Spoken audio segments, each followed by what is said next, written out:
My friends, this is the beginning of the end of this incredible day-long gathering. I want to welcome everybody back into this space. And as we settle in, I want to invite us to pause and reflect on the remarkable arc of this day. Each session you attended was selected with intentionality, whether it offered hands-on halachic tools, food for thought about expanding Orthodox feminism, strategies for advocacy on issues like reproductive justice and combating anti-Semitism, or guidance on tending to fraught relationships, whether in dating or within our families. Wherever you spent your time today, I know you walked away with important knowledge, insight, and tools to take back to your communities. Across all of these conversations, a shared thread emerged. Transformation happens when we bring courage and compassion into the same room, and when we insist on a Judaism that honors the full dignity of every person. We saw halakha as a living system, community building as sacred work, and advocacy as an essential expression of our values inside our own institutions and far beyond them. And that brings us to this moment. Before I dive into this moment, Rabba Sara and Rabba Anat, are you in the room? There you are. Okay, thanks. It is my profound honor to announce this year's Blu Greenberg Award for Orthodox Feminist Leadership. And when I say this year, this is the inaugural award. Blu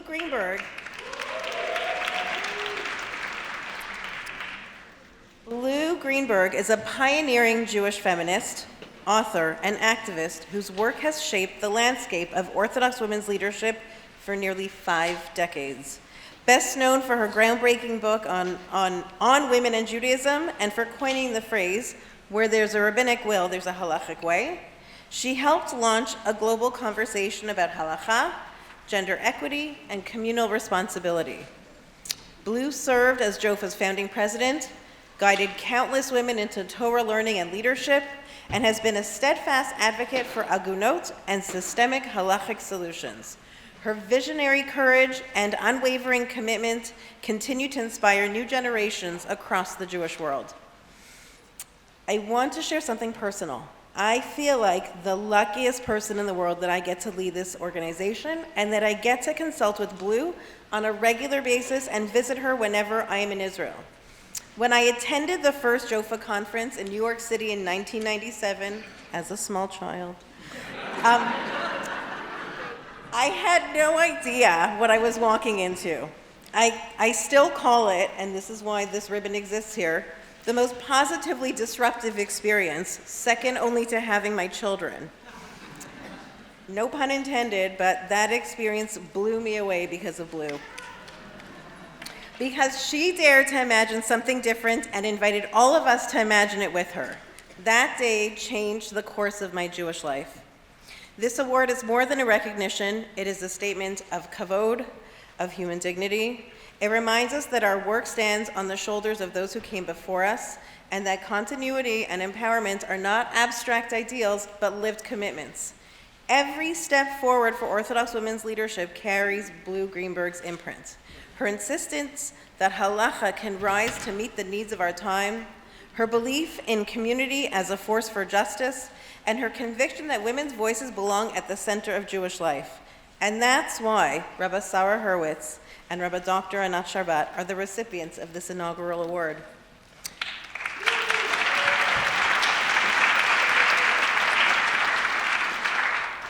Blu had every intention of being with us tonight, but came down with a bug just days before she was meant to travel.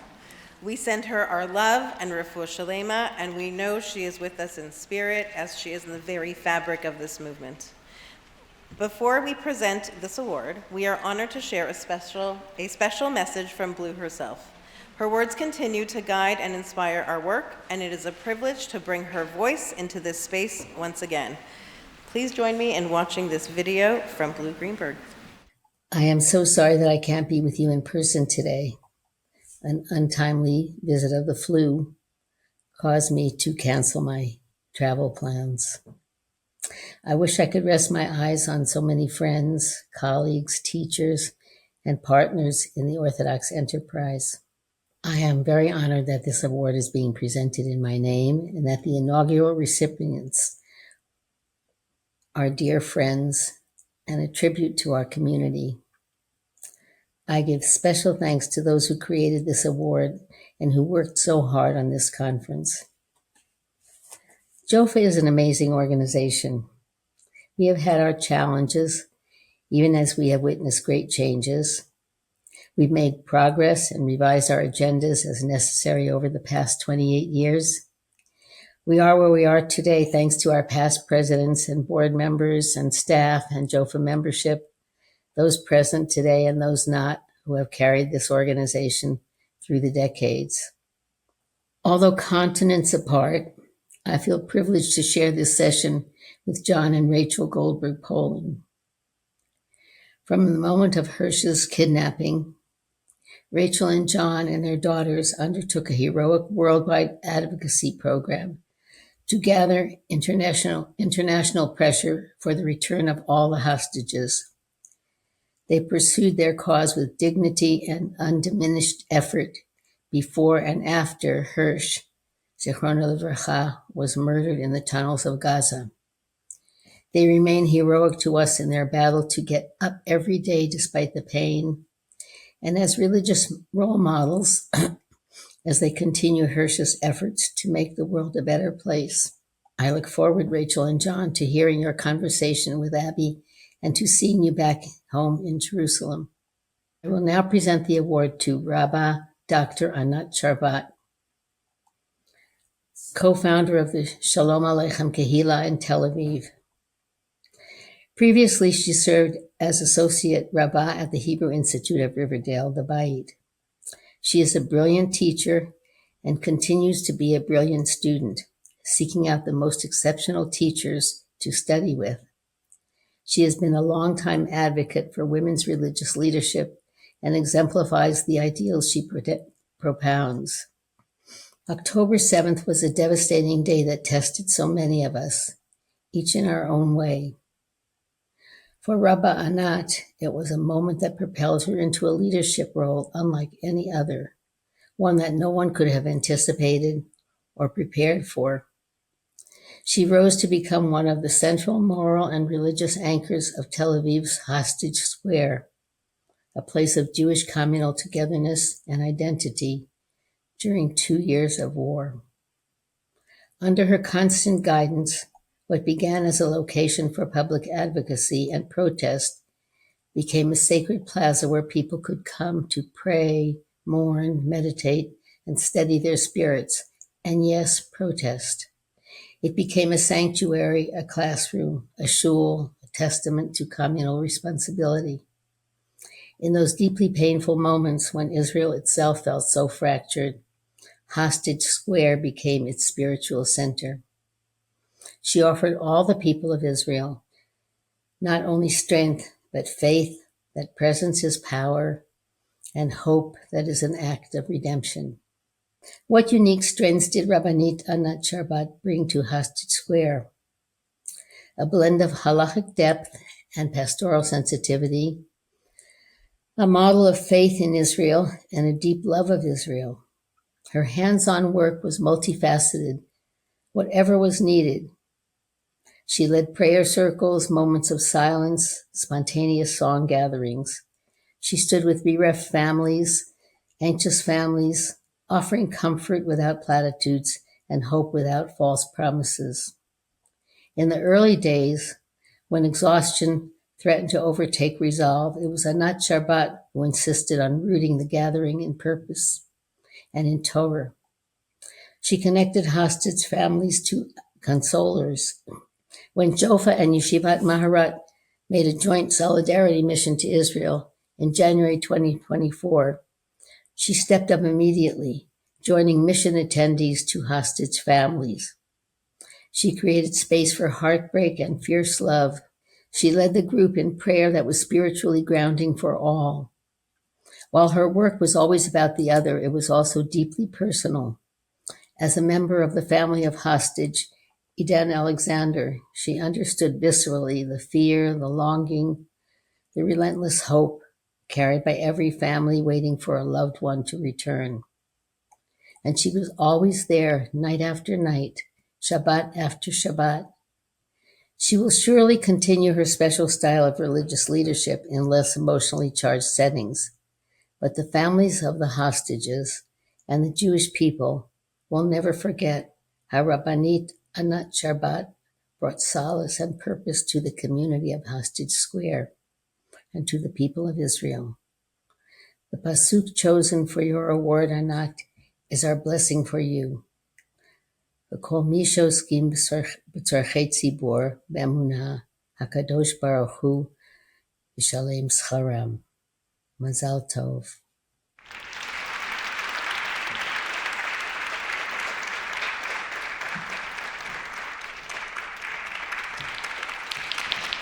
Amazing. On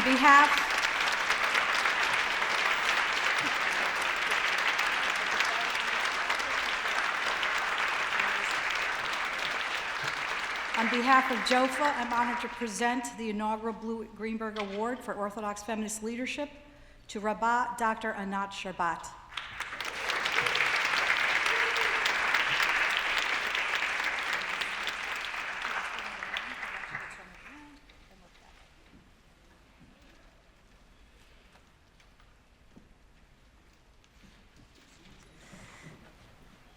Thank you so much. Blu, for me, as an Israeli, you were the foundation of everything. In 1998, at the very first Kolech conference, I finally discovered that what I had been feeling and doing actually had a name, feminism. And more than that, I learned that I was not alone. That conference, following JOFA's first gathering in New York, gave me a home and a language. I had heard of you, Blu, as a legend, a religious feminist who was changing the world. When I finally met you in Riverdale, I expected celebrity. Instead, I found a modest, authentic, deeply genuine woman. From you, I learned that one can hold complexity to stay rooted in faith and tradition while also pursuing change with courage and love. And the sentence you once shared, I said yes to every opportunity, has guided me ever since. Saying yes and doing the work, this is responsibility. And as you said, doing is part of equality. Beyond founding JOFA and writing books, what has always moved me most is your bravery in addressing the plight of agunot. Blu, you did not just raise awareness, this I knew already. You created a real solution, the International Bet Din. Your leadership helped free more than 287 women worldwide. You showed all of us that when there is a rabbinic will, there is a halachic way, and you work to build that will.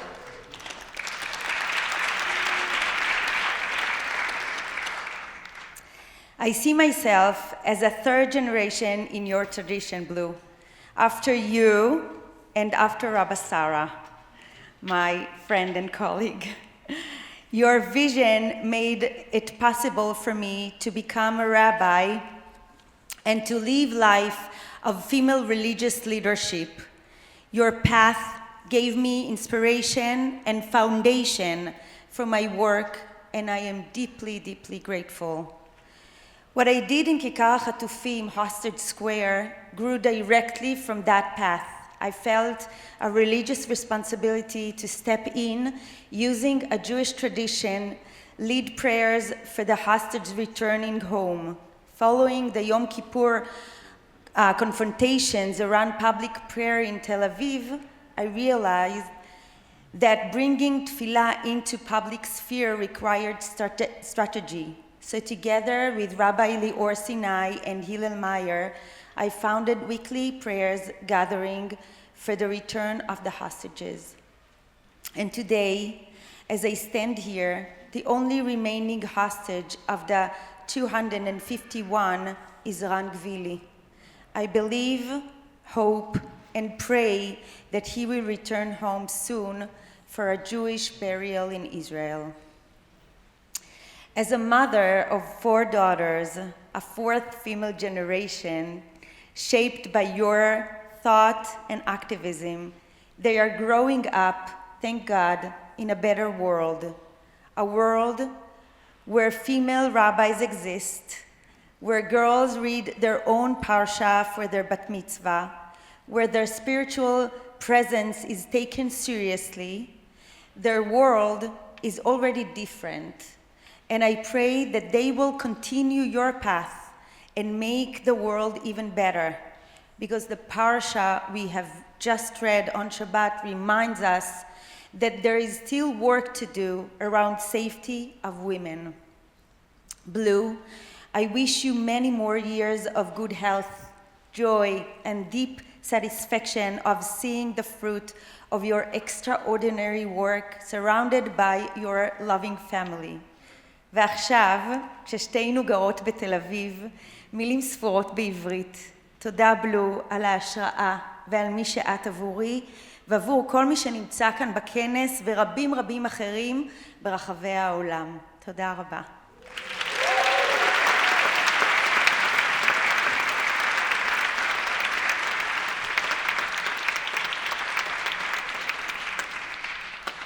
Today we celebrate the extraordinary achievement of Rabba Sara Hurwitz, who, with Rav Avi Weiss, has built Yeshivat Maharat, a groundbreaking institution.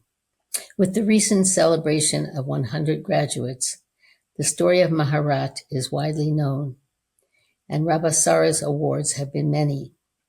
So instead, I want to share with you a few steps towards this accomplishment, as they provide a model of how a young woman was able to change the face and future of Orthodox Judaism. I begin with her activism in college, where she joined other Barnard women in building Lights in Action, a student project to bring Jewish students closer to tradition and community. Upon graduation, she served as director of Lights in Action for 6 years. In 2000, she entered the Drisha Scholars Circle program, a full-time 3-year learning program under the direction of Rabbi David Silber that planted her along a path of studying rabbinic texts largely closed to women for centuries. While at Drisha, Rabbi Sara began to teach and lecture in synagogues around the country, under the auspices of venues such as Klal, JCC, and Jofa's Shabbat Talamdeni program. Thus began her love of the slogan, quote, "Have lecture, will travel." After Drisha, she served from 2003 to 2006 as researcher-writer for Jofa's Gender and Orthodoxy project, co-creating Bereshit, A New Beginning, an amazing gender-sensitive curriculum for teaching biblical text to day school students. A turning point came in 2003 when Rabbi Weiss hired her to serve as congregational intern at HIR. For 7 years, she fulfilled all the functions of an Orthodox rabbi except for the minyan, teaching texts, speaking from the pulpit, officiating at life cycle events, helping the women's prayer group, answering halachic questions, and counseling congregants during trying times. Simultaneously, under Rabbi Weiss's guidance, she began to systematically study the standard rabbinic texts in training Orthodox rabbis. This was a crucial step towards building Yeshivat Maharat. As she gained knowledge to render a halachic opinion and apply traditional sources to contemporary situations, it became time to confer a formal credential. In 2008, In a private ceremony, Rabbi Weiss and two colleagues declared her a Maharat, a Manhiga Hilchatit Ruchanit Toranit, possessing halachic, spiritual, and Torah-based values. There was much criticism of this step, but that did not deter the Weiss-Hurwitz team from the next step, a very public ceremony at HIR in March 2009. Most ordinary mortals would have crawled under a rock from the next storm of criticism, but not Rabba Sara, a new initiate into the world of criticism, and not Rabbi Weiss, a veteran fighter. Her path-breaking role did not stop there. The day after her ordination in 2009, and with awareness that the controversy would not die down even if they stepped back, Hurwitz and Weiss decided to co-found a rabbinic school for women. It was an idea that they had spoken of for several years but had not made public. So much so that neither had made mention of it in their speeches at the momentous conferral ceremony one day earlier. This explains why Yeshivat Maharat opened with breathtaking speed 7 months later, in September 2009, with 3 students, 2 employees, and a budget. What was the impetus to move forward now? Quote, "At the conferral ceremony itself, women approached me asking how to study towards the rabbinate. It was clear that there was a need for a formal institution to train women to be spiritual leaders." Close quote. Other Rabba Sara innovations. Maharat was a pioneer in Zoom teaching long before coronavirus. This enabled students from around the world to sign up for this fledgling program. Training students was one matter, but finding jobs for graduates was a dead end. No Orthodox shul wanted to place itself in the firing line. Only the chaplaincy was open. A brilliant idea of Sara Hurwitz opened closed doors. She approached the doyen of Orthodox women's philanthropist, Zelda Stern, to partially underwrite the salaries of the graduates. Slowly, Maharats were placed in synagogues, as well as in clergy roles in hospitals, schools, and Jewish organizations in the United States and around the world. In 2010, another significant change was made, one that Sara Hurwitz knew would open the controversy all over again. Rabbi Weiss offered to change her title from Maharat to Rabba. But what about the yeshiva? To avoid dragging it into an institutional storm, she decided that Yeshivat Maharat would transfer choice of title to the graduate and to her hiring institution. This explains the full array of titles: Maharat, Rabbanit, Rabbah, and even Rabbi.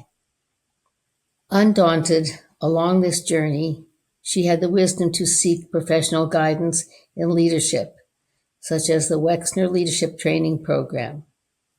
And spurned by some rabbinic organizations,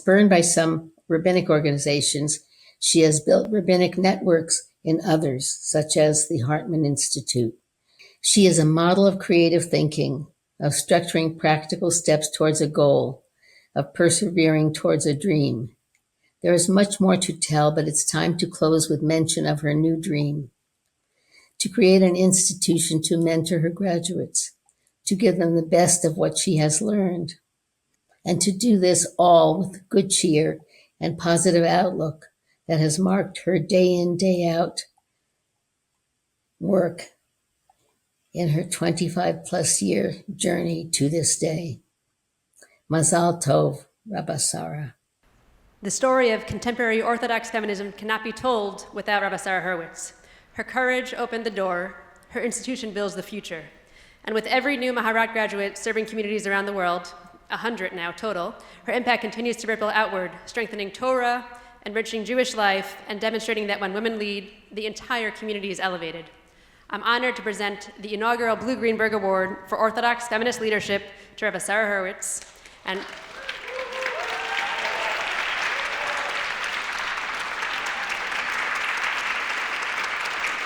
I can't think of a more fitting pasuk than the one that was chosen here. Harbe Torah lamadati mi rabotai, u'mechavara yoter mehem, u'mitalmidai yoter mikulan. Mazel tov, and may you continue to grow in all of your achievements.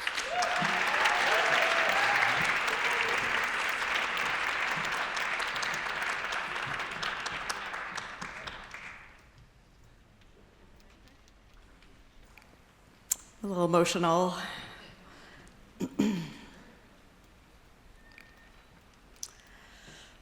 I wish Blu was here in person, but I know she's going to hear and experience this somehow. Blu, as a teenager, like so many others, I was enamored with your book on women and Judaism. You gave language to the question I'd only begun to articulate: how to hold fast to the Orthodox community I loved while yearning for a more inclusive and expansive expression of Jewish life. Before I ever met you, you became my role model for the Jewishly educated, courageous, compassionate leader I hoped to become. And then I actually met you. I encountered more than a role model. We are kindred spirits in so many ways, in what we most value, family and tradition, with soft smiles and our absolute refusal to accept the status quo.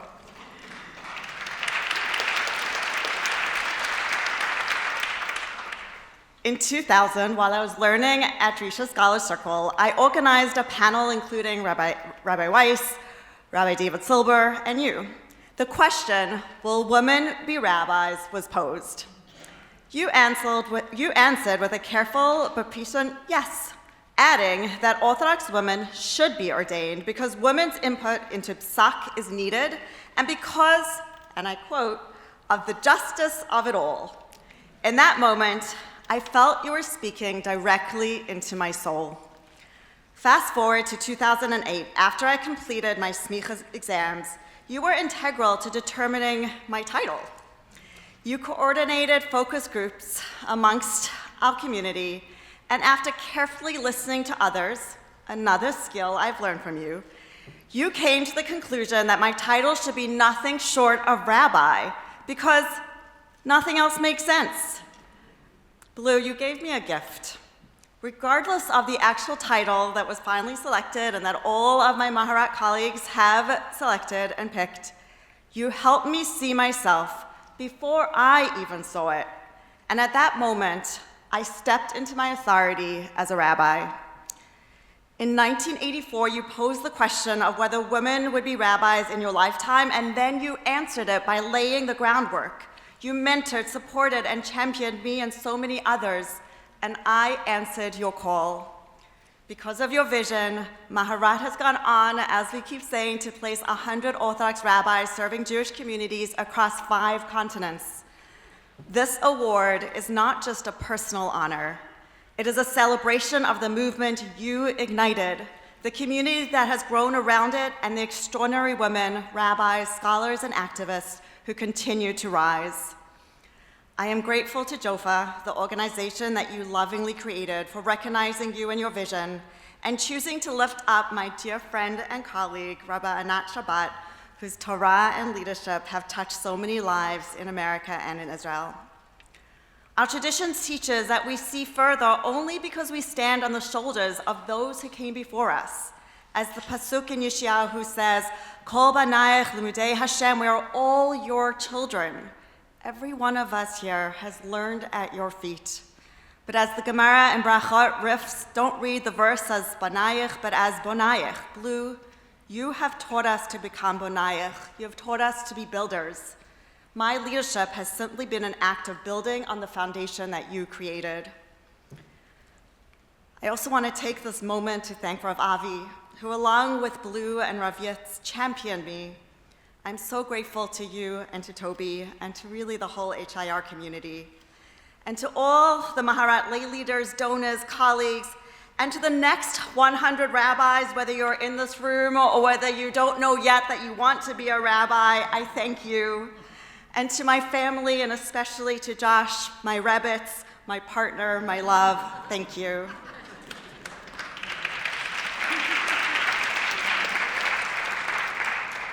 Blu, as I receive this award that bears your name, I'm overwhelmed with gratitude for your courage, humility, vision, and love. You cleared the path long before I knew I would one day walk it. Thank you for believing in the power of women's voices. And thank you to JOFA for carrying this work forward with such passion and purpose. I'm honored, humbled, and deeply grateful. Thank you.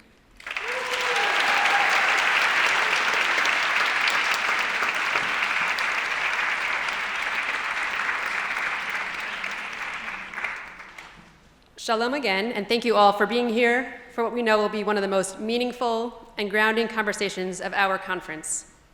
It is our profound honor to introduce an extraordinary woman, Rachel Goldberg-Polin. The title of this session, She Who Has a Why, comes directly from the words that Rachel's son, Hersh Goldberg-Polin, shared with his fellow hostages while he was still alive in captivity. He quoted Viktor Frankl's teaching, "He who has a why can bear almost any how." Frankl wrote those words out of unimaginable suffering, yet they articulate a deep human truth, that purpose gives us the resilience to endure the unendurable. Hersh held on to that teaching even in the darkest moments, and many freed hostages carried those precious words back to Rachel and her husband, Jon Polin. Rachel and Jon, who is also here with us today, have taken that teaching and transformed it into moral clarity, public leadership, and an unwavering insistence on the dignity of every human being. We want to pause to acknowledge both Rachel and Jon and to honor the courage, love, and integrity you each bring into the world.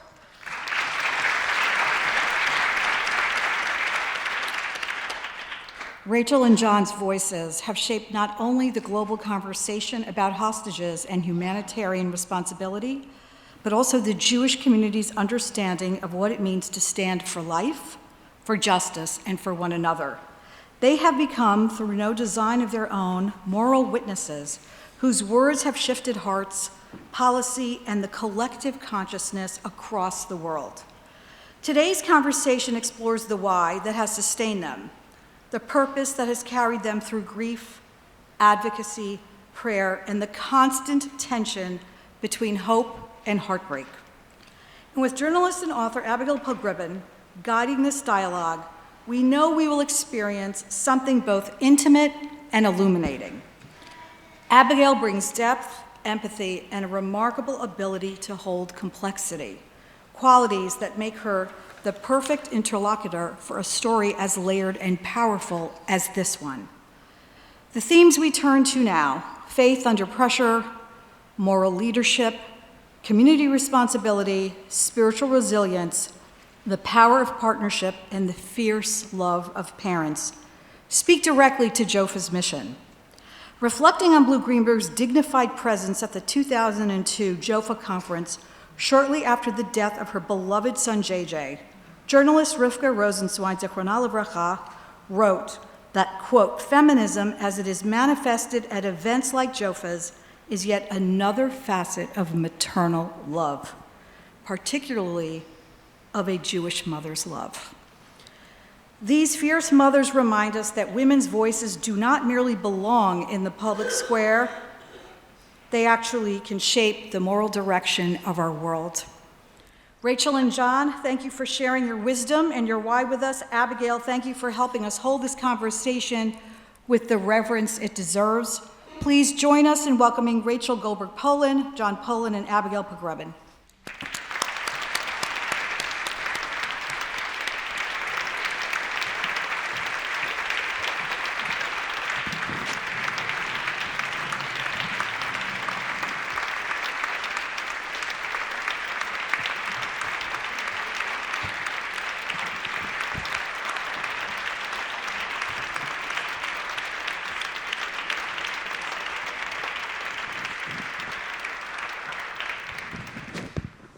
Hello, everyone. Welcome, Rachel and Jon. Congratulations to the honorees, both of whom we admire enormously. I had the unexpected privilege to interview both of you, I think in one of your first interviews, 17 days after Hersh was stolen at Central Synagogue. I guess I want to start with the impossible, which is to offer my condolences, knowing that no words are adequate, but to say that he is with me every day and will continue, and I know everyone here feels that way. But you two have really been my rabbis, and I mean that in the real meaning of teachers.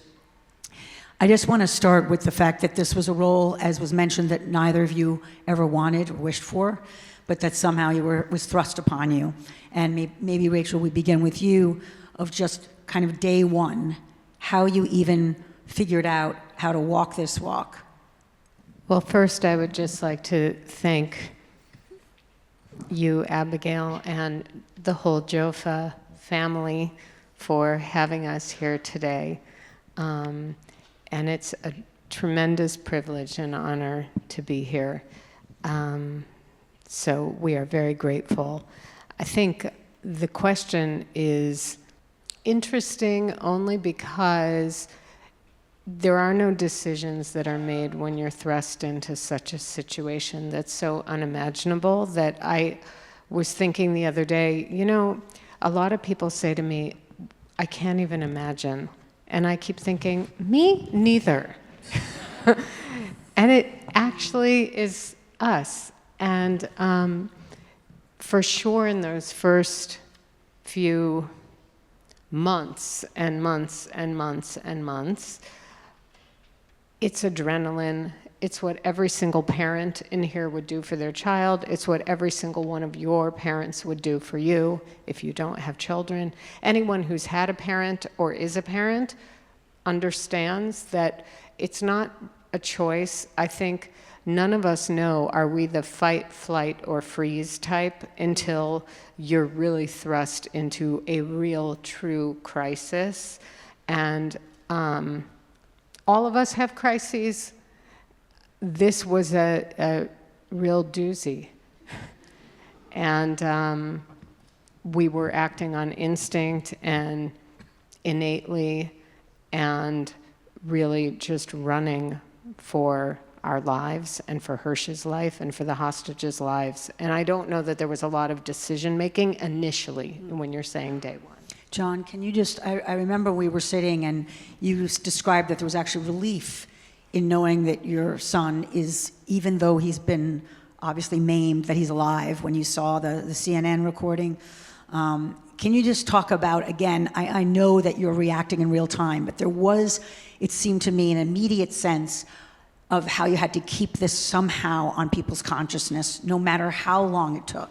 And just because that takes a certain kind of leadership that I don't think is necessarily intuitive. Do you remember how you sort of got there? So I, first of all, will echo Rachel's thank you to Jofa for hosting this. This is my second Jofa conference. My first one, I think, was 1998 in Chicago. Not a lot of men can say that, Jon. I'm sorry that it took 27 years in between, but you guys have done a great job.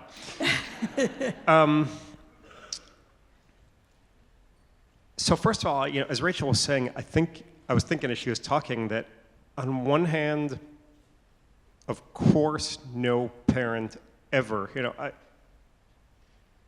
soldiers, athletes, some people are trained to like go into the theater and do their thing.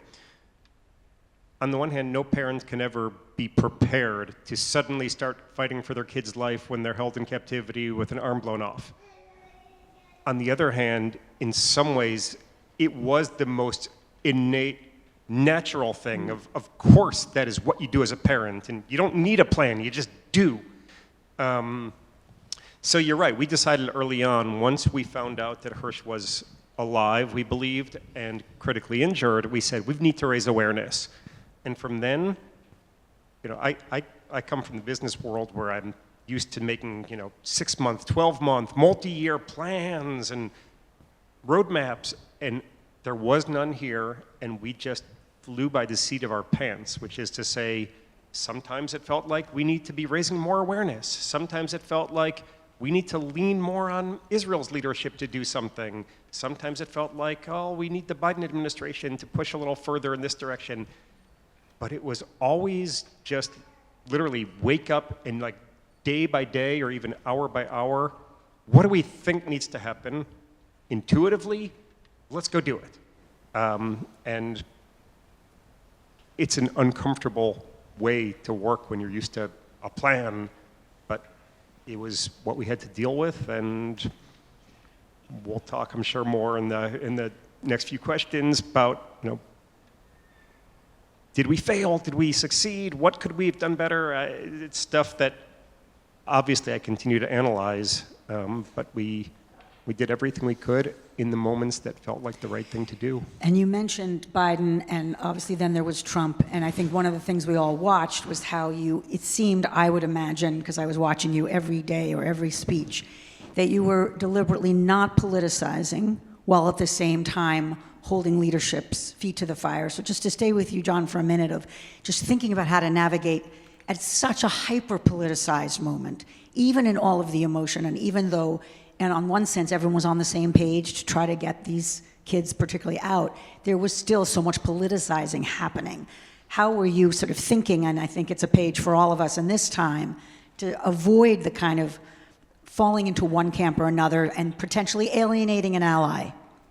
Yeah, it's a good question, this balance of kind of humanity and politics. And unfortunately, not that they're on opposite ends of the spectrum, but they're certainly not always aligned.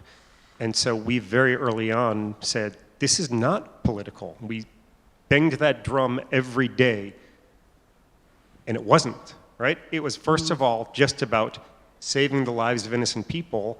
And as Rachel was the cheerleader of talking to the world about and educating them about, it wasn't even like it was all Jews. This was Jews, Christians, 5 different religions, kids from people from 9 months to 87 years, people pulled from their beds, from a music festival, 30 nationalities. This was, if ever, a humanitarian issue. This was it. And so, on the one hand, we banged that drum consistently, and you're right, we deliberately tried to keep as far away from politics as possible. Unfortunately, in the world today, everything is political, right? And so I think about, as we were invited to speak in August of 2024 at the Democratic National Convention, and we were getting warnings from multiple people every day leading up to it of, you don't know what you're walking into, it's gonna be such a charged moment, and you might get shouted at, and we were prepared for all that. And so to then have that moment where we walked out and 20,000 people slowly stood chanting, bring them home, was almost a victory for humanity over politics. And it was just that constant, what's going to win today? Yeah. I just want to, just because Jon brought it up, I remember that moment, Rachel, and as a viewer, holding my breath when you were coming out and thinking, what will this be? And watching your reaction, because it felt like it was very much in real time, you absorbing something you couldn't necessarily have imagined, or that it would even feel like a safe space.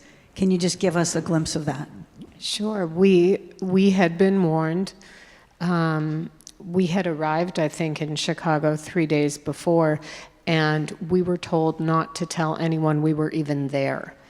And other hostage families were very much doing a lot of media, as they should, and doing advocacy and meeting behind closed doors with movers and shakers. And we were actually very much sequestered, that no one should know we're there, that there were threats. And the day of us speaking, we were not listed as being speakers. We had bodyguards. It was bananas. And I remember when we were backstage and they were saying to us, just prepare yourself because you're going to go out and people are going to boo. You're going to be greeted with hate. I remember, you will be greeted with hate. And so I didn't eat or drink that day. I was like, get me Esther Hamalka and all the people. We're fasting, folks.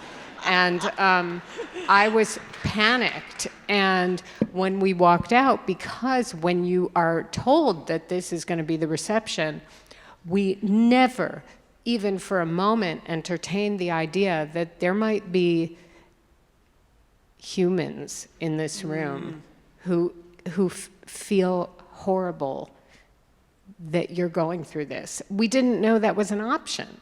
And so when that happened, and as Jon described, and some of you may have seen, when everyone stood up, and we could hardly see because there were so many lights, and people started chanting, and I could see in a few rows back that a woman was crying and she was wearing a keffiyeh.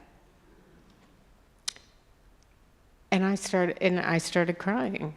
And that's when I put my head down on the podium because I just didn't know how to receive the empathy. And it was really a magnificent moment. I think that it's no accident that part of the empathy coming back at you is what you put out in the world. And I will say for those of us, maybe I'll speak for myself, every time I was finding myself falling into anger and tribalism, you brought me back to shared humanity. And I really mean that. It was like a religious discipline. I guess I would love you to address, because it may seem so basic to you, but it wasn't in this moment, that you kept bringing it back to all mothers' pain. That, as Jon said, you mentioned every nationality who was in those tunnels again and again when you could have been solely focused on my boy. And that you just, in a way, I don't know if you knew that you were doing it, kept cautioning us, I think, as Jews also, to remember another people's pain. I think that's the Judaism that I grew up with. You know, I wasn't blessed to grow up in an observant Jewish home. The Judaism that I did grow up with was very much this universalist approach, that is what being Jewish is about. And so it was embedded in my DNA. It's just who we are. And so it always felt natural to speak from that place, as it still does today. And I really felt that it was so critical that we keep widening the circle. And I had read an article early on saying if you only cry when one side's babies die, then it means that your moral compass is broken and that your humanity is broken. And I kept really saying to myself, please, dear God, don't let me lose my humanity. Please don't let me lose my humanity. And I feel really comfortable in my skin that never changed. It never changed when we found out that Hersh was killed, and when we walk through this after, you know, we divide the world into the before and the after. And as we walk through this after now, that I can still really feel pain of other people shows me that I am still me, even though everything else about me feels different. Jon, I know it's hard to say publicly what you saw in your wife, but you were such a team, and at the same time, she was forward a lot. And if you could just maybe say in your own words what you think was the kind of sweet spot of her leadership, how would you put it into words? Yeah, Jon, how would you put it into words?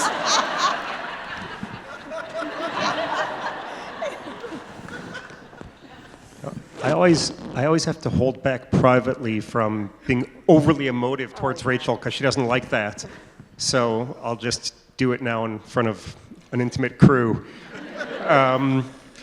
Look, I'll say a couple things. First of all, Rachel and I met when we were 12. We only started dating when we were 23 or so. Now, my mother... Can you just say where you were when you were 12? We grew up in Chicago. I was at Hillel Torah North Suburban Day School, where I'd been since kindergarten. And when I was in 7th grade and Rachel was in 8th grade, she's a child of the 60s, I'm of the 70s. I'm a cougar. When Rachel switched for 8th grade for her into my school, when I was in 7th grade is when we met, and we then went to the same high school, and we were friends, same general friend group. She dated a good friend of mine. We'll skip that. Anyways, people ask me about Rachel, and I really do say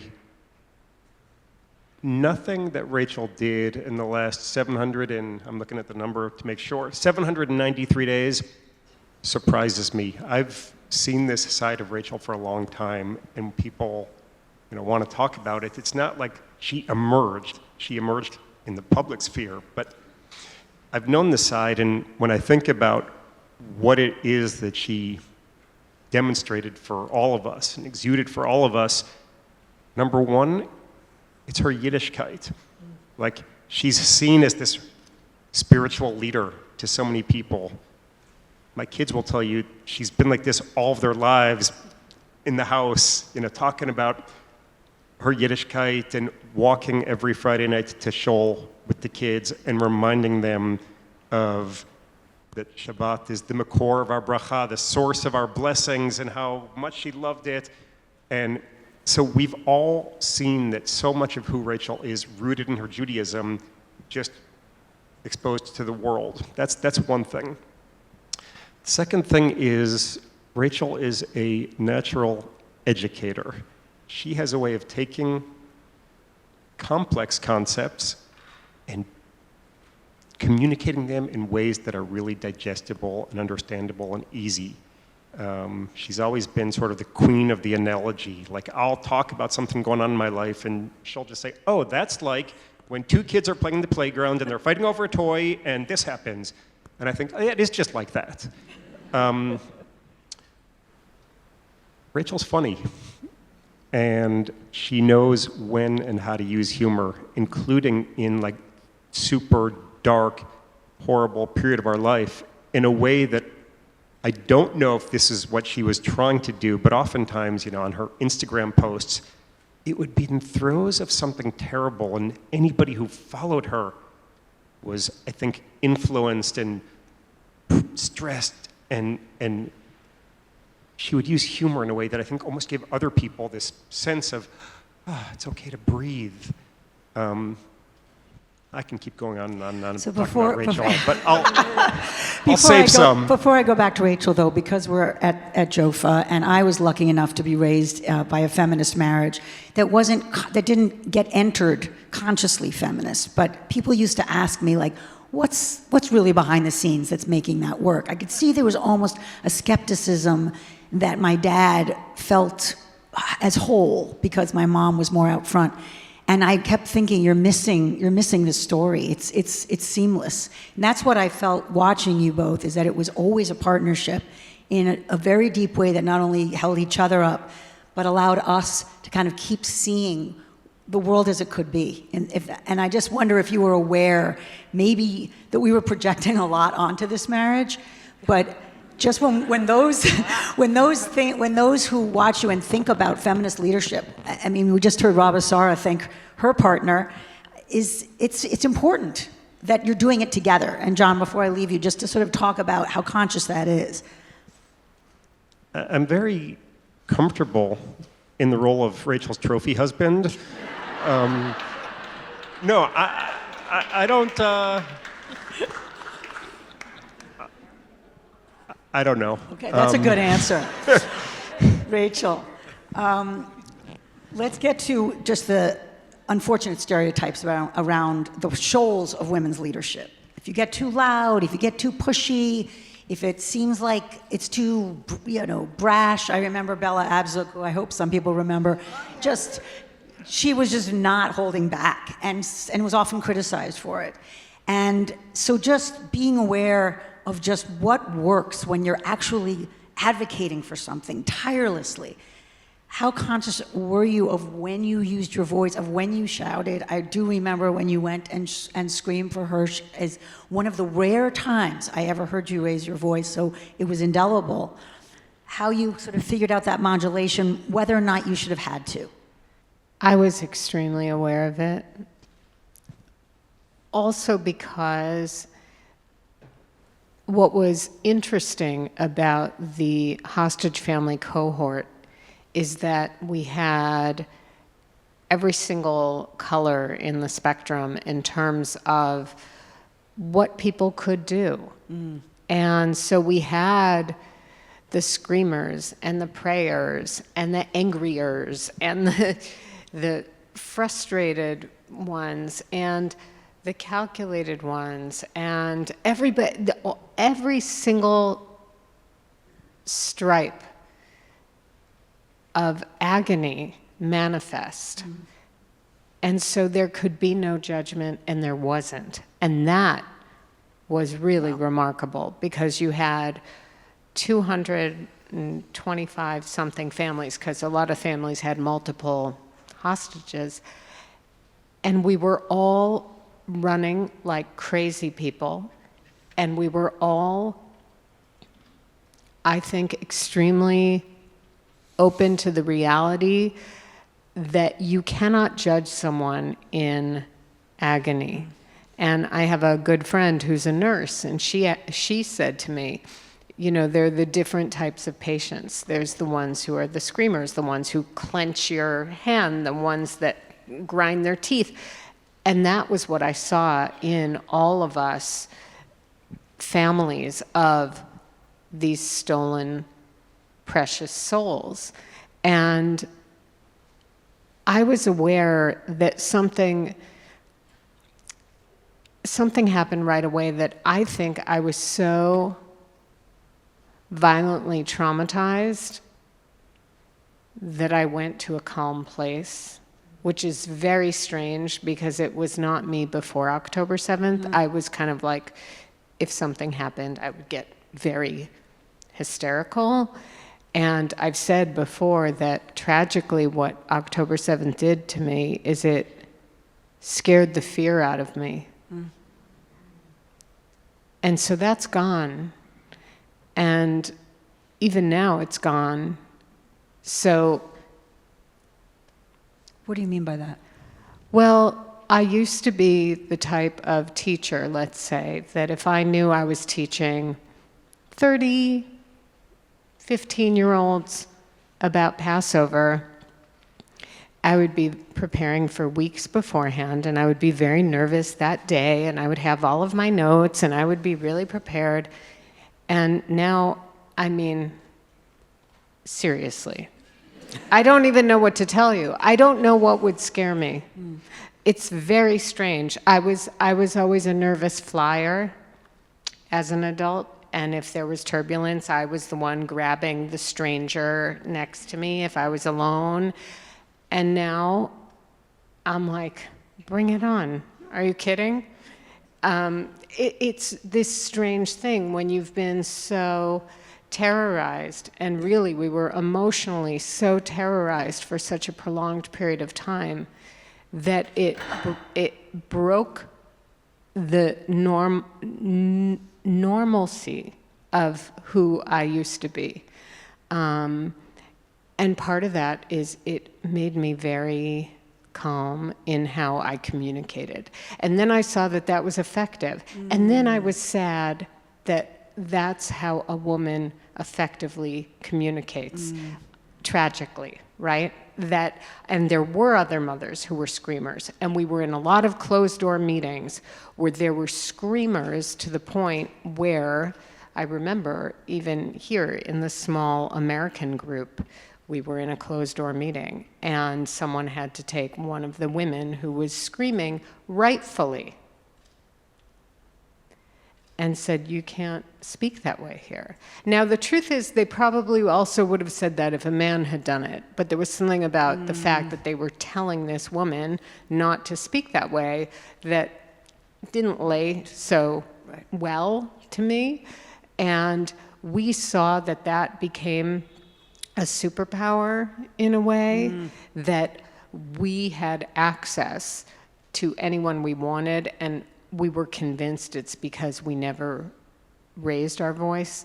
And what I think you're referring to is on day 328, when we went down, I had never been down to the Otef, to the Gaza envelope from October 7th. I didn't want to go down there. I was terrified to go down there. I didn't want to witness. I didn't want to see what had witnessed what happened. I didn't want to see those trees. I didn't want to see that grass. Don't even get me started about the bomb shelters. I didn't want to see that stuff. But they had said, you know, we have all this international press coming, and we want you to yell, all the families to yell to their loved ones. And you would be the only English speakers, so can you come? So we felt it was such an important mission that I said, we'll go. I agreed to go, and Jon was driving, and I had my head down because I didn't want to see the OTEF. So I was waiting until we got right to this place where they took us to this platform, and because we were the only English speakers, they asked us to go first, and they handed me the microphone, and they said, there's a chance he can hear you. Because the whole width at that area, I think they said, was 2 or 3 kilometers. And they handed me, I didn't know how loud the system was. And so I screamed into a microphone that was probably, 10 times the amplification as this. And I screamed from the soul of the nexus of who I am to Hersh, and my voice broke as I screamed. And I remember there was a cameraman that burst into tears, only because I think that the sound was so loud. It actually hurt people. It hurt me. And of course, what's really interesting and agonizing is we found out later that was the day they killed Hersh. But there's a chance he heard me. There is a chance. Just because you mentioned your teaching, and for those who haven't heard Rachel on Dan Senor talk about the holidays in advance of the holidays, those are precious broadcasts, truly. And it's not just that you find meaning where we all feel like we know it already, but I think what came through in these entire 2 years for me was faith, was unshakable faith. And obviously you're in a room full of the faithful, I presume. And I guess if you could just address, even though I know it's such a big question, just religion as a guide in your, not just waking up and standing up every day, but in a way it felt to me like some kind of compass. Honestly, I have zero idea how I would still be here if I didn't have, I don't even know that it's faith. I feel like faith, it's knowing, which I think is different than faith. And I don't know how you learn that. I think it's just something, sometimes we get this blessing of, I say throughout the day, and I said for all of those days when Hersh was still alive, but especially since, thank God I believe in God, thank God I believe in God, thank God I believe in God. It absolutely is every single thing to me. It's every single thing. And again, it's not that I say, thank God I believe in God. It's not that I believe or that I have faith or that I feel. It's that I know. I don't have faith that this is a bottle of water. I know it's a bottle of water. And therefore, there is tremendous comfort and strength that come from that. Now, it doesn't mean that I'm happy with what I don't understand, but I am aware in my mind that there is a masterpiece that I am only seeing a teeny tiny pixelated part of, so it doesn't make sense to me, but I know that it's there. And so it is still excruciating, and it is so complicated. Every single second is complicated. And I know there are people in this room who have lost children and lost partners or parents or friends or siblings, and we all know suffering and loss and grief and pain, and yet if we can somehow mire ourselves in the belief that this is part of something, there is true nechama in that, at least for me. Thank you. Jon, I want to pivot a little bit to just the requirement of staying public while you were going through something so private. And we're living, we know we've sort of lost the battle in terms of we have to speak a social media language, and particularly at a moment like this. And obviously, this is the most horrific kind, but your decision-making, I guess, would, I think, be helpful for those who are leading and don't always know how to use a public voice, or even how to share a private part of themselves that actually might advance something they believe in, if that makes sense. It almost feels like too naked or almost too utilitarian, but on another level, it's kind of, you know, you're being naive to think that this isn't actually a tool that can be effective.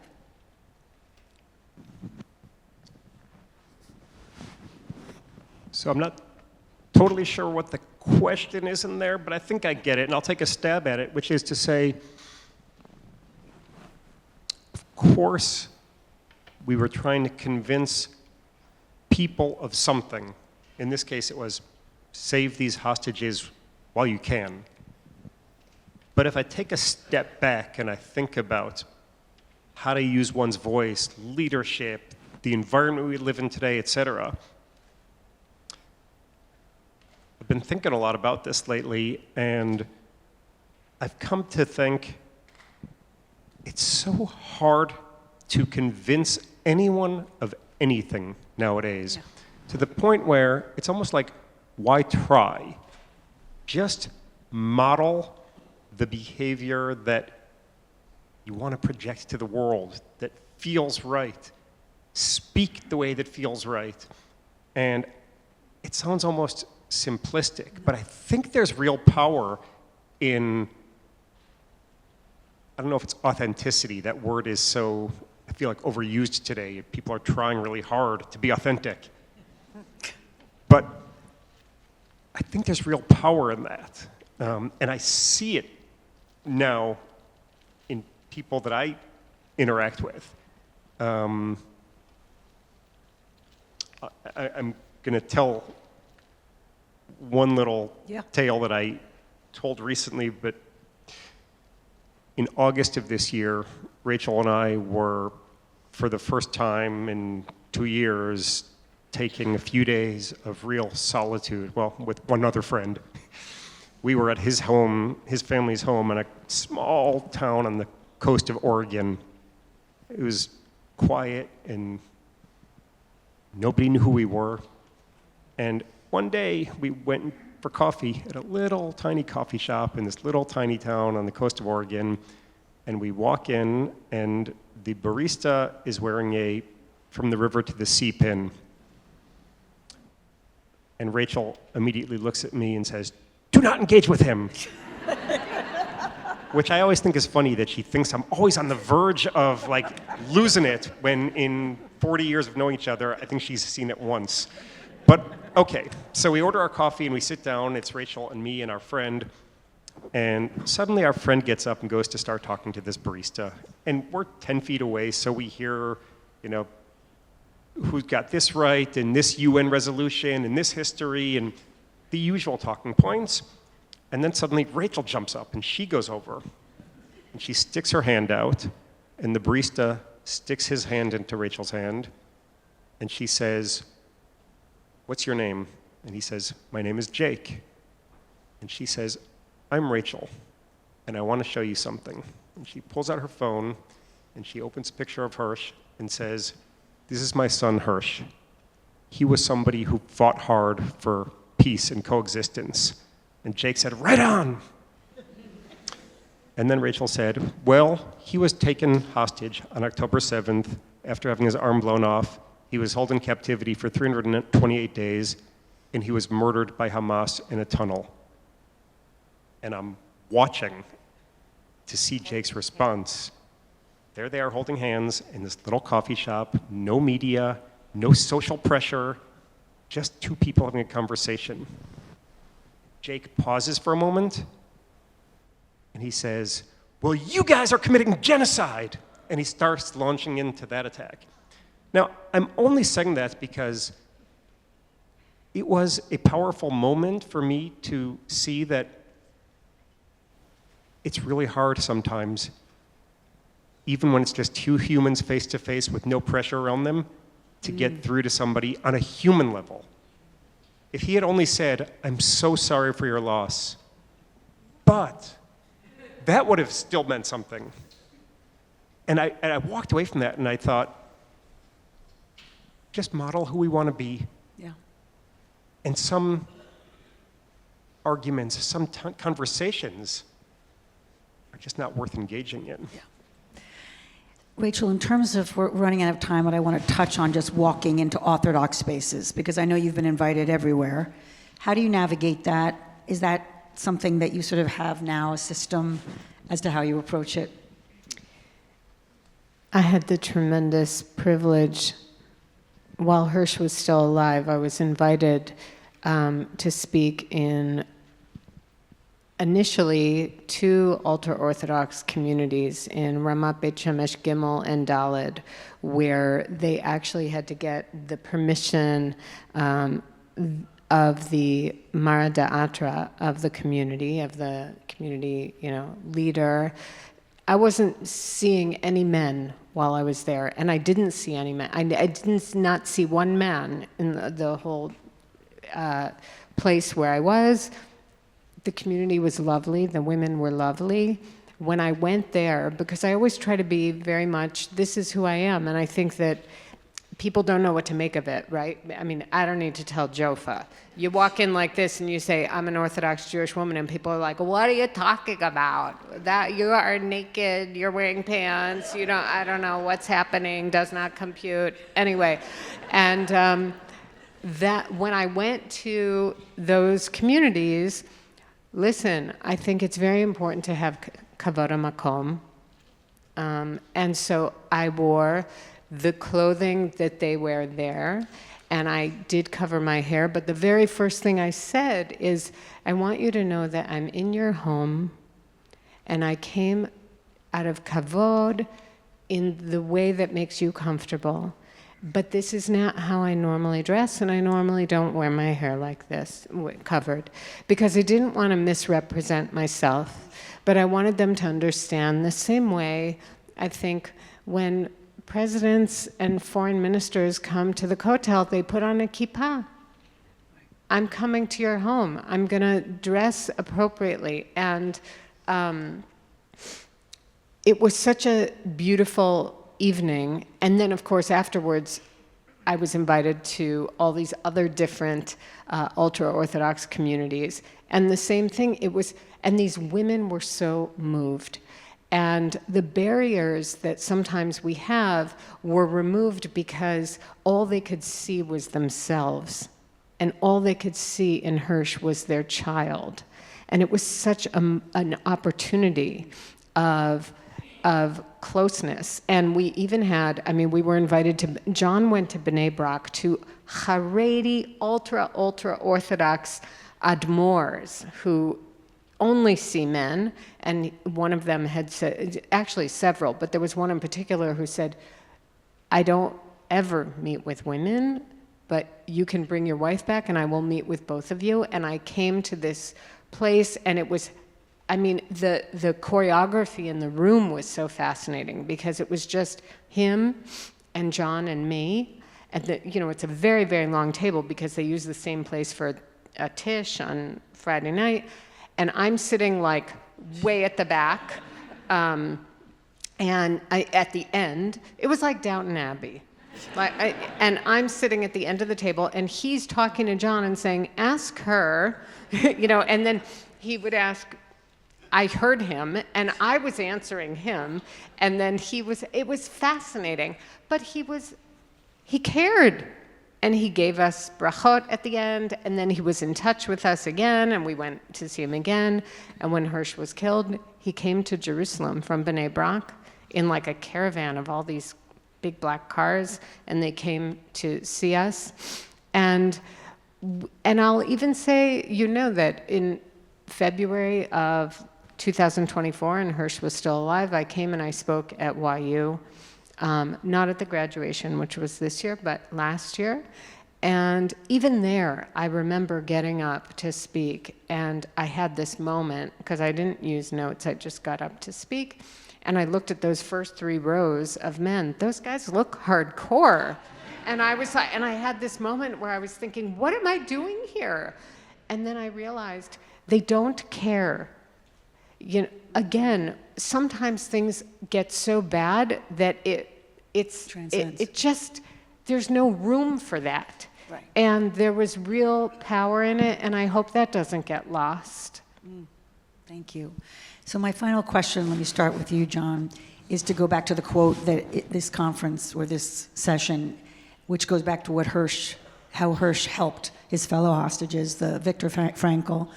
Do you remember him talking about that quote? Are you teaching it? Or what was it like for you to hear about it? Hersh was always reading. And of course, we sometimes would discuss what he was reading or see what he was reading, but there were plenty of things that he was reading that we just didn't know, including Viktor Frankl. We still don't know, obviously, when he read it. Maybe when he was in high school, maybe when he's in the army, I don't know. I'm not surprised that he read it. I'm not surprised that he actually was quoting from it.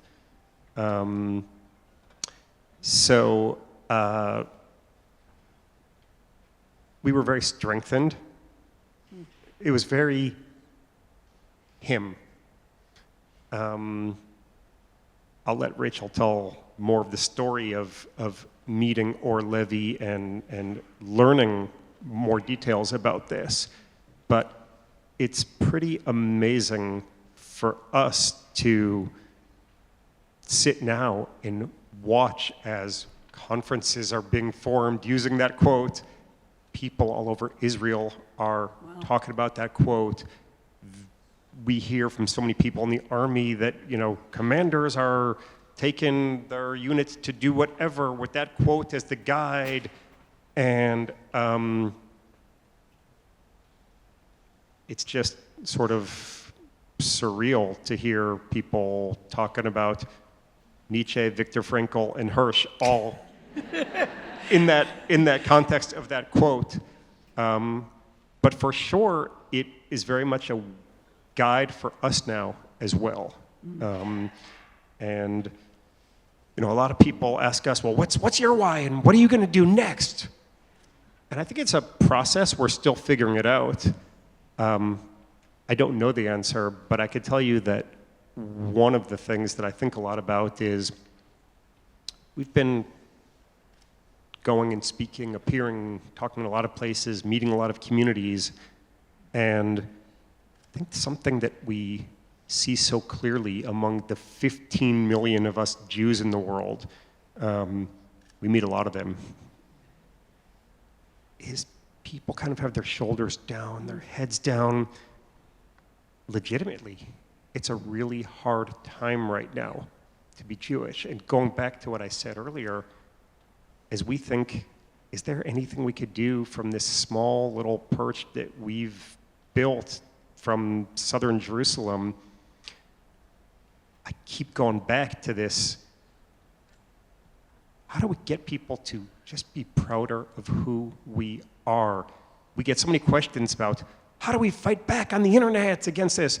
And I think we're 0.2% of the world, 2.5% or so of US population. We're never going to outshout. We're never going to be able to get everybody around a table and have this discussion.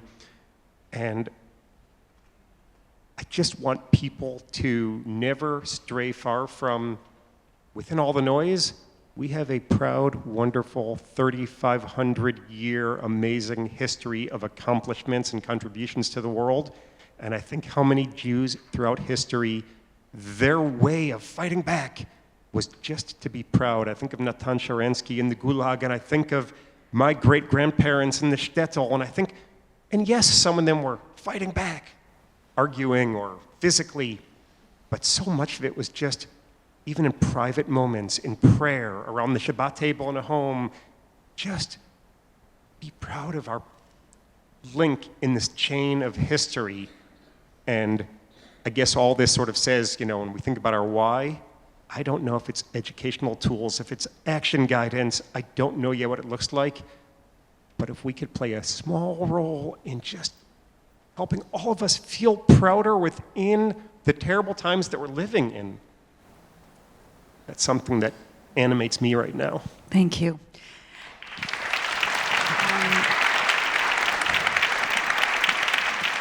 And Rachel, just to end, maybe you want to, again, Jon, tease you up a little bit on the story of how you heard about the fact that Hersh quoted Frankel.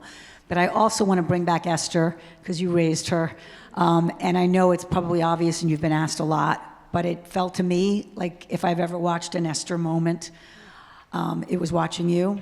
And just how you carry that. I'm sure part of it is a burden, and again, nothing you asked for. But now that the mantle is, I don't want to say on your shoulders because you've worn it so lightly, how do you think about it, that maybe you were made for this moment? Back when I was a teacher, my very favorite thing to teach was Purim, for two different reasons. One, I will not tell you, so that you will tune in to a podcast with Dan Senor. Actually, there's a Hanukkah one dropping tomorrow. But the second reason, which I will reveal, is that we all have our Esther moments. In that, Perek Daled, when Mordechai says to her, listen, you gotta go tell the king, this cuckoo person is going to kill all of us. And she says, I'm too scared. And he has to kind of, give her that virtual slap of, you really think you just happen to be this poor orphan girl, that you won the beauty contest of all the people in Shushan, and that you happen to be in this place? Have you ever thought maybe, just maybe, you're there for this very second? And she suddenly has her moment. And I think we all have our Esther moments. That's the thing. We all have them. And sometimes they're enormous and they're life-altering and they're really challenging. And sometimes they're, how do you make it through today with whatever is on your plate today, right? And we all, men and women, all have an Esther moment.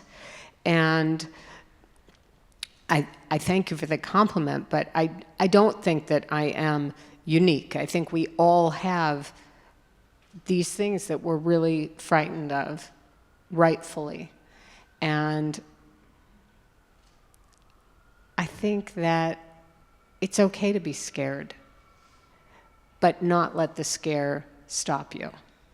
And that's what I'm hoping going forward with this humongous, this challenge of carrying this tremendous clunky weight of suffering and pain and loss is, I think that it is an eternal brokenness that we will have until we are put in the ground next to Hersh. We bought both the plots on each side of him. And what my goal is to figure out how to become stronger, because I will always carry this loss. And that's okay. But I just want to carry it more gracefully.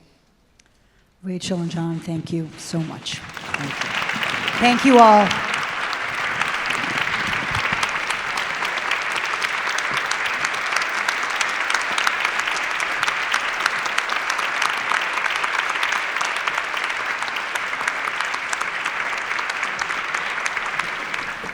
Just going to take a second. I hope people stay for the last few minutes.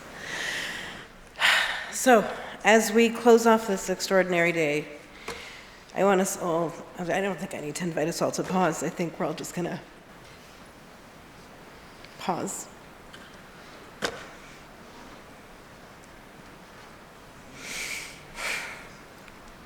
And we're going to take in what we created together. Excuse me, give me a second. The conversations, the learning, the tears, the laughter, the sparks of insight, and the collective sense that something real, something rooted, and something forward-moving happened here today. This is the power of gathering as Orthodox feminists. We don't simply talk about change, we model it. We generate it, and we carry it with us when we leave these walls. To our speakers, our teachers, our panelists, our facilitators, our volunteers, our board members, our donors, the staff, and the remarkable team at B'nai Jeshurun, thank you for your wisdom, your stamina, your creativity, your generosity, and your commitment to this work. And to each one of you who showed up today, not only physically, but with vulnerability, wow, honesty, curiosity, and courage. You are the engine of this movement. It is tempting after a conference like this to say, that was inspiring, and then let the glow fade as we return to the fullness of our lives. But I want to offer a different invitation, a charge really. Don't let today end. Take something with you, a text that challenged you, a story that moved you, a question that unsettled you, a tool that empowered you, and a spark that you want to grow into a flame. This work continues in your homes, in your shuls, your classrooms, and your communities. That is why we are launching Jofa at Home, a new initiative designed to bring this learning, this halachic imagination, this sense of possibility directly into your living rooms, around your Shabbat table, in your shuls, in your Batei Midrash, and wherever you gather. There are postcards, I think, being passed around, but if not, I promise you will be inundated with emails about this.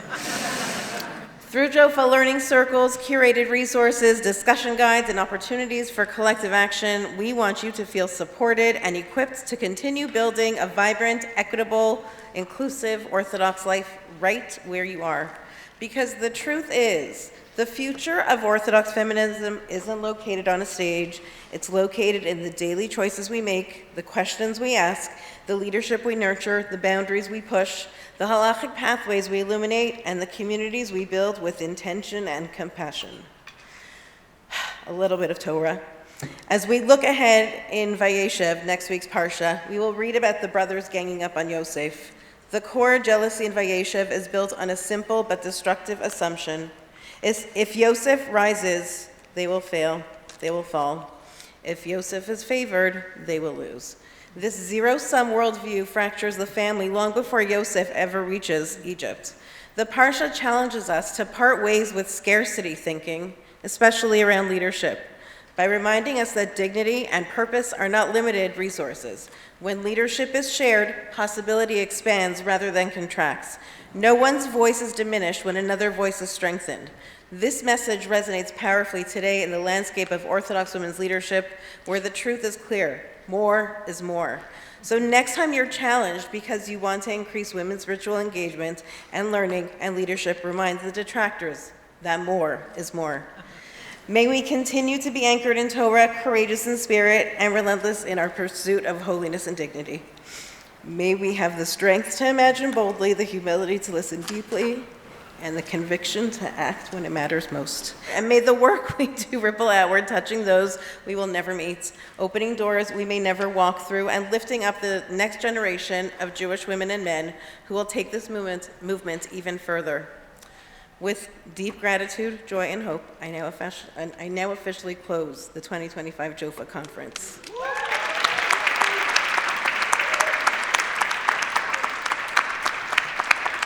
Thank you, and Bezrat Hashem, we'll see you soon.